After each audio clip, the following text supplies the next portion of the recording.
This morning's guest seeks to reach the hearts of fathers and from there guide them into their proper place as both men and fathers. Who is he? You'll meet him coming up next on Carolina People.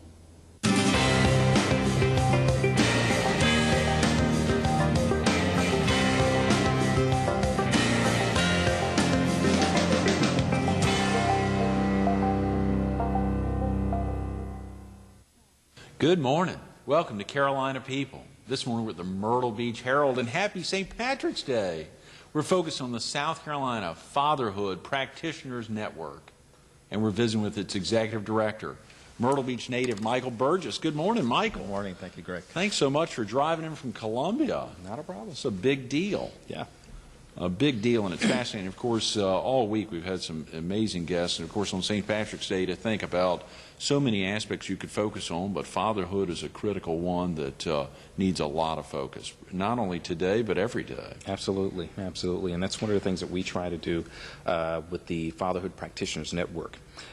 We want to educate, we want to equip, and we work to bring technical assistance and training to individuals that are working with fathers and families. Mm-hmm. I think if you examine what's been happening culturally, we look at our divorce rate, we look at the number of out-of-wedlock births, you see that father absence is a tremendous issue, especially when you talk with law enforcement, when you look at juvenile delinquency, when we look at the low academic performance of our children. We can find that father absence is connected with all of these issues, so it is a critical area. Michael, is it really, I guess it must be impossible, or fathers feel like it's impossible for them to come back in at a late stage in the game if they haven't been involved early on. How do you all go about making sure that these fathers or dads, you want them to be dads, know that Right. they can step in at a later stage in the game if they haven't been involved the first year or 6 months or a couple of years? And that's a big part of the advocacy that we do, trying to make sure that communities are aware of the important need of fathers to be in the lives of their children. It's really difficult if a father hasn't been around. I think because we think of fathers and the role of men as disciplinarians. And so fathers are often not called in to be the nurturers, to give that guidance with a child if he does not live with the child until perhaps the child is early adolescence, 11, 12, 13 years old, and you begin to get some of the acting out in terms of behavior. And that's when fathers are asked to step in with the, quote, firm hand to try and guide children. But the most effective means for fathers to bring about the kind of behavior that we want to see in children comes from fathers being there from birth. Early. Even, prenatally. We find that where fathers are involved with the mothers, when they become engaged in prenatal visits, we find that children are born healthier. They tend to experience less health problems, less childhood accidents, just by having the father around. And if he is given that opportunity, and if he is shown the importance of being a nurturing father and developing a strong relationship, then there is less juvenile delinquency, less of the kind of acting out that fathers find themselves having to deal with, because we expect them to operate in these traditional roles of disciplinarian. And I just think that we're in a time where, as men and as fathers, we have to look at that role differently and know that we have an important role to play as nurturer with the children. So this hadn't necessarily, obviously there's no necessary advocation of wedlock or necessarily getting married. I mean, it's not that you're involved in that, it's just making sure the father's involved in the beginning. It's important that we want to get fathers involved from the beginning. We don't require marriage. And just to give you a little difference between the Practitioners Network and some of the direct services fatherhood programs, like some of the ones that you may be familiar with in the PD area. There is one in Florence, the Florence Fatherhood Engagement Initiative. There's one in there's Man to Man Ministries in Bennettsville, and a Father's Place in Conway. Right. Those organizations that work directly with the men seek to they do workshops so that fathers understand their roles. They make sure that fathers are employed, because that's also a big barrier. Right. If you're a father who has this traditional viewpoint of father as disciplinarian and provider, and you're unemployed, you feel very much useless. And so some fathers don't get involved because they don't see themselves fulfilling those traditional roles. That's the kind of work that the direct services programs do. What the Practitioners Network does is we provide training to A Father's Place, Man-to-Man Ministries, the Florence Fatherhood Engagement Initiative, so that their capacity is strengthened in terms of working with fathers, but not just those fatherhood programs, because I think very often there are organizations in our community that are doing fatherhood work, but they may not necessarily recognize it as such. Men's ministries in church.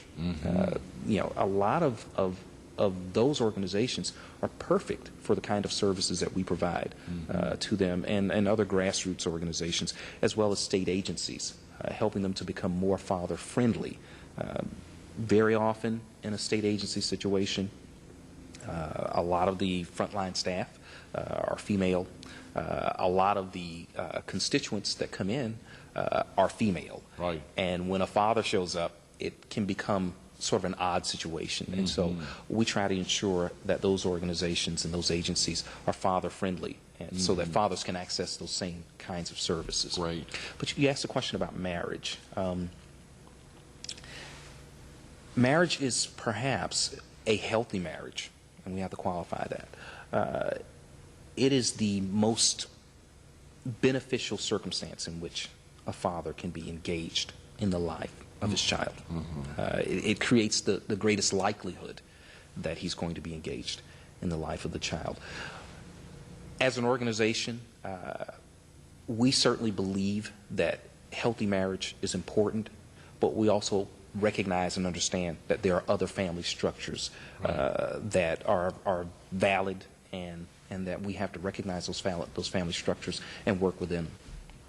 The Practitioners Network is vital in that if a viewer was interested in trying to get involved in a group but wasn't sure exactly where to go, right, you would help them if they're in Marion, for instance, and they're not sure if A Father's Place in Conway is best for them, or the fatherhood group in Florence, or even another one. Right. Absolutely. Or our father down in Georgetown.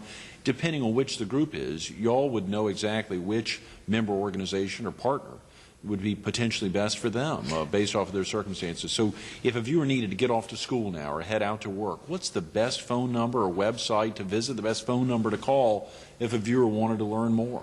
Well, certainly they could call the Practitioners Network. Our number is 803-256-6660. Okay. If they wanted to see a listing of the various fatherhood organizations that are in the state, they can visit our website. The web address is www.scdads.org.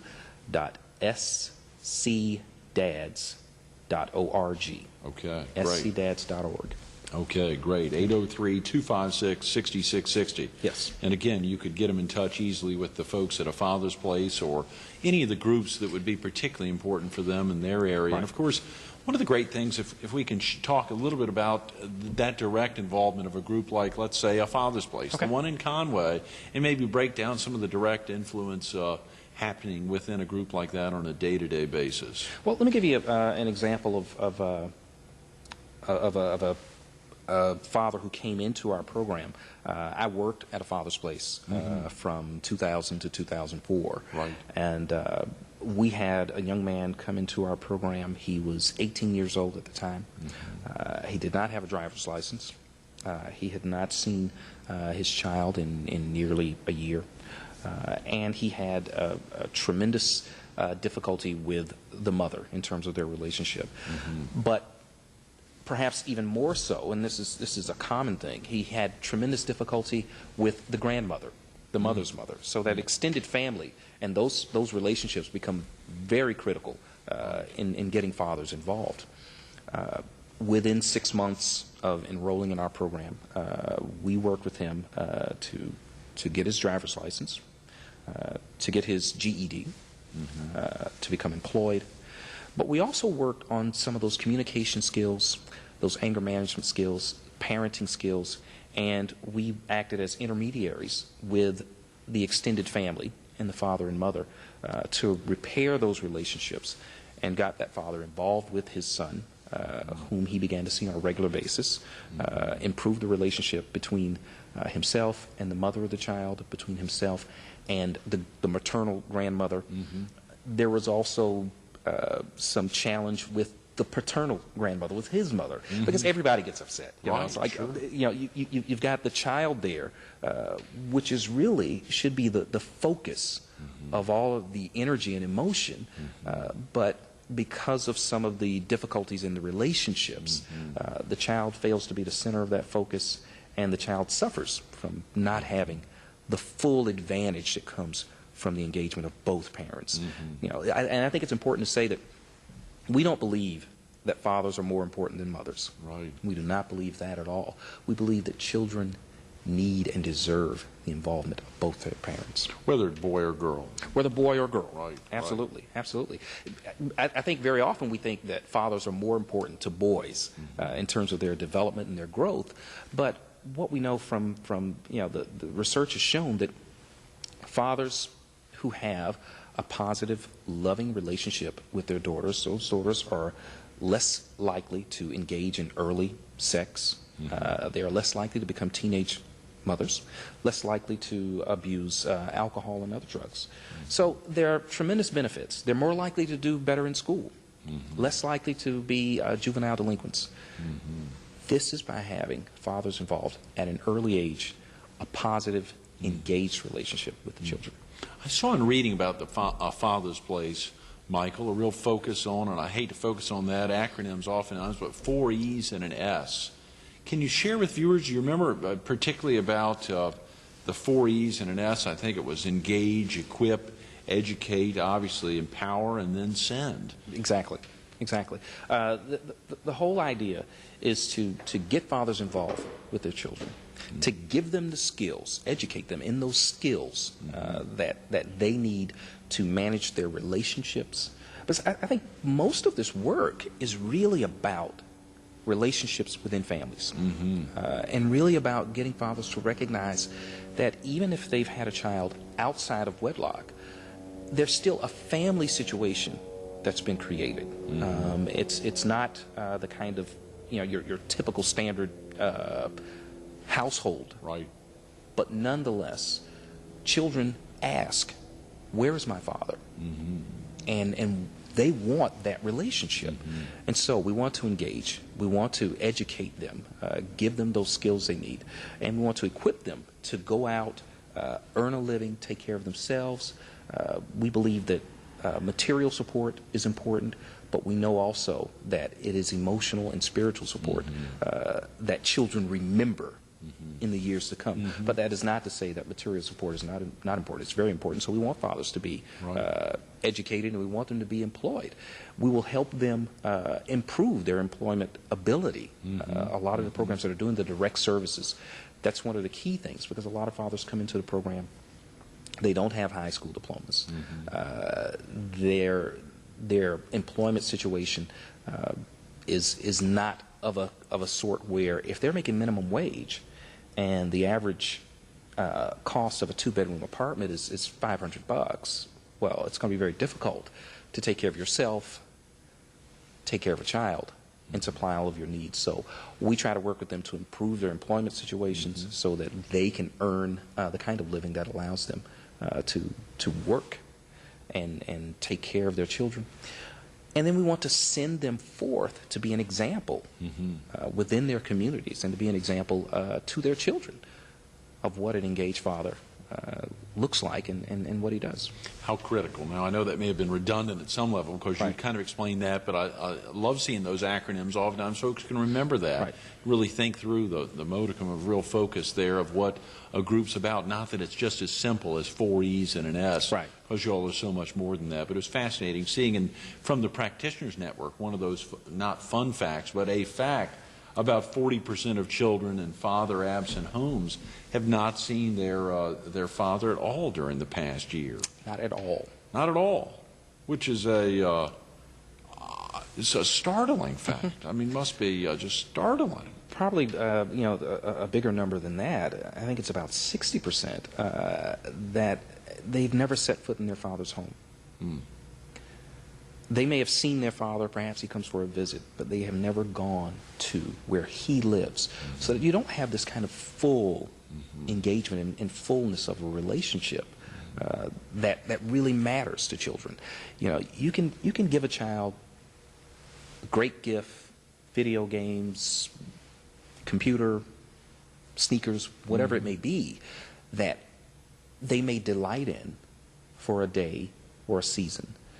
But in the years down the road, I know for myself, and I'm sure the same is for you, what we remember is the relationship. We remember the time spent. Mm-hmm. We remember things done or things not done. Mm-hmm. Mm-hmm. So that many fathers make the mistake that it's about what they can give to their children in terms of material. Mm-hmm. And what the fatherhood programs are trying to say, the greatest gift you can give to your child is your time. Yes, yes. And how critical, Michael, and oftentimes I'm sure it must be difficult to get them to make that first step. Right. If they haven't seen them in a year, it's getting them to make that first step, to make sure they can have that first communication with the mother or the grandmother, in whatever instance, because so many grandparents are raising their grandchildren. Absolutely. But to have that first step so that they can say, hey, I want to be a role in my child's life, and then to have that step with the child. Right. What a big deal for a parent, it's a father. It's a huge step for fathers to make, because if you put yourself in, when we think about these grandparents that are raising their children, when we think about the parents that have had to carry the load that this father has not carried, you're not going to have a happy situation. You're not going to be, the chances are you're not going to be welcomed with open arms. People are going to be a little upset. They're going to be a little miffed that here this kid is 6 years old and you want what? All of a sudden you come and you want to spend time. So it can be a big challenge. And 6 years is pretty, extreme. For some fathers, it's longer than that. For some fathers, it's just that I haven't been there and the child is 18 months old. And getting up the nerve to show up, and yet you're not employed yet. You still don't have a high school diploma. What value can you bring to the child? Now, these are questions that fathers are saying to themselves. Oh, yeah. And that makes for a big challenge for them to be able to take that first step. And what the programs do is they help the fathers recognize that there is tremendous value in you as a man and as a father. And we will help you make that first step to making the connection and becoming fully engaged with the child. I suspect a lot of y'all's efforts also making sure they can somehow see and touch that child for the first time so that they'll have an added motivation to finish their education, to get the employment, so that they can provide that role. Until they touch or see or touch that child, they're not going to have that real need to get out there and finish their education. Exactly. Falling in love with the child is the greatest motivator to becoming employed, to improving your life, so that you can improve that circumstance for the child. And again, we talk about the best time to get that to happen is if he can be before, absolutely. But if he can be there when that child is born, if he's at that nursery at the hospital and he sees that child and gets to hold that child, then that increases the likelihood. And there are always situations where, we talk about the divorce rate at better than 50%. Oh, yeah. There are fathers who were there in the beginning and left. So there is nothing that's guaranteed, because I think for every circumstance that we talk about, someone can say, well, that's not always true. And you're right. It's not always true. But we know that if you and I were going to take a flight to California and there were two planes leaving, one had a 95% chance of getting there on time and the other had a 97% chance of getting there on time, we're going to take the plane that has a 97% chance. The chances are increased with everything that I've said. Is it 100%? No. But certainly, the chances are better. Michael, you've just moved to Columbia a couple of months ago. Are you still commuting here to the beach on a pretty regular basis? You still have family here, excuse me. We didn't get into that. That's right. I have a wife and 4 children here in Myrtle Beach. one of my daughters is a senior in high school, and we said, well, she wasn't about to move Right. until she graduated. Yeah, sure. So, the family's still here, and I'm here on the weekends, and I go there and I work during the week. That's great. Of course, and of course, this being a Thursday morning, we're really excited to get you back. The South Carolina Fatherhood Practitioners Network, I think in reading a little about you all, there are two other groups statewide. I think you talk about them as the foundation and as the center.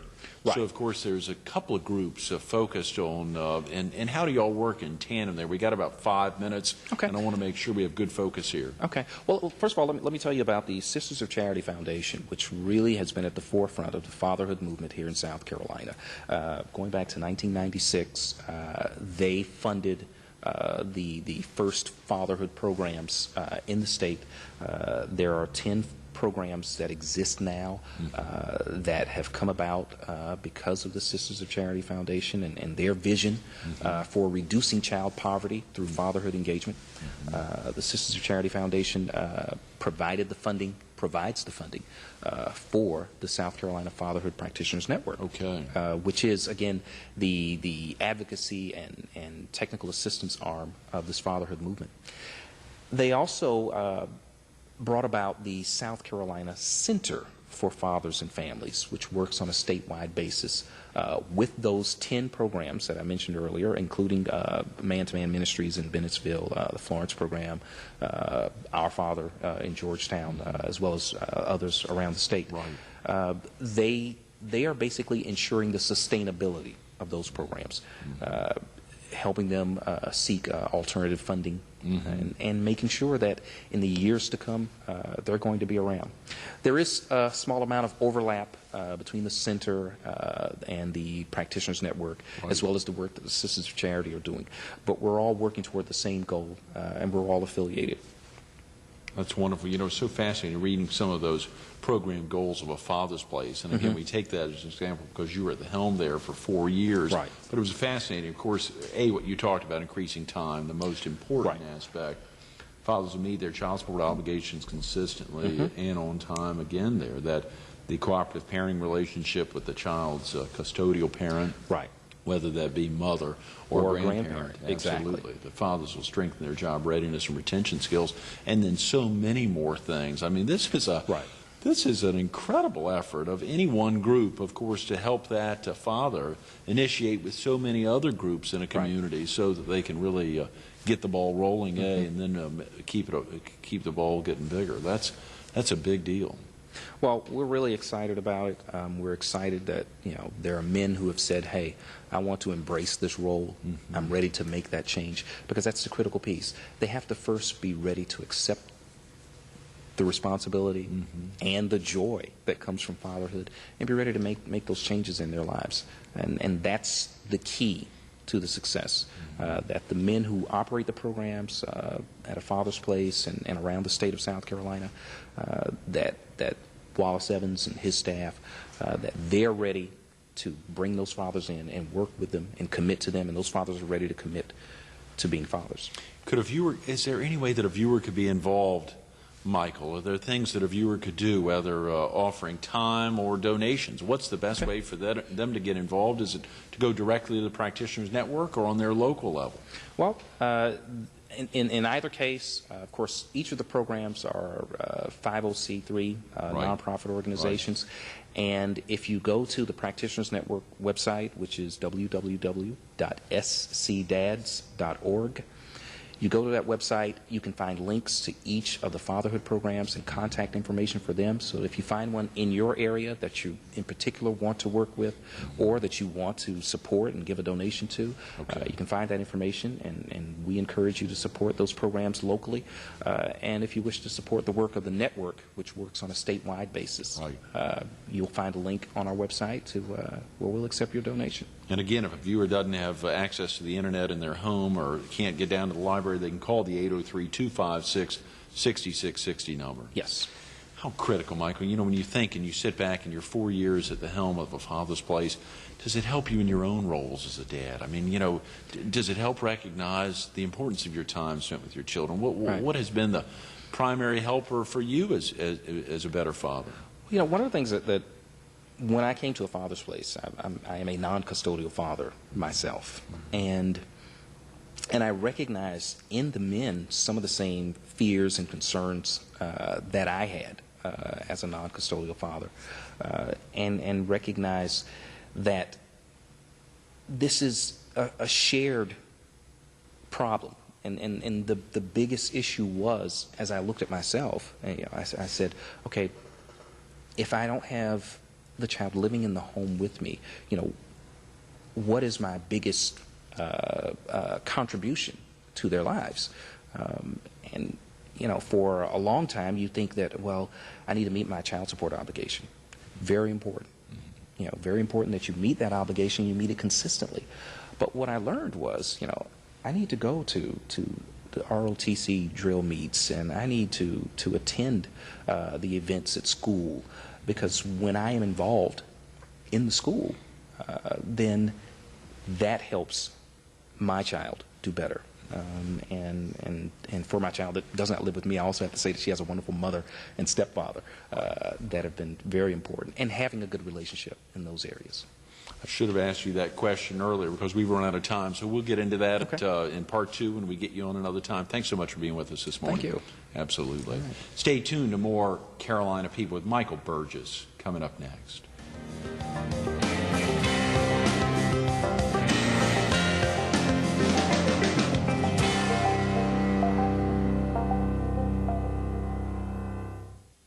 Although we didn't get to talk about his role in Days of Thunder and Forrest Gump, we did get to talk about his role as an important fatherhood figure and as an important leader as the executive director of A Father's Place from 2000 to 2004, and more recently as executive director in Columbia, traveling all over the state of the South Carolina Fatherhood Practitioners Network. How important the role of helping these 10 groups statewide blossom in their communities, whether it's Bennettsville or Georgetown or Conway or Florence, or as well as Charleston and so many of the other groups. We didn't have a chance to review all of them. Take a look online at scdads.org. That's www.scdads.org, or give them a call at 803-256-6660. A father's role is an important one. Never take it lightly.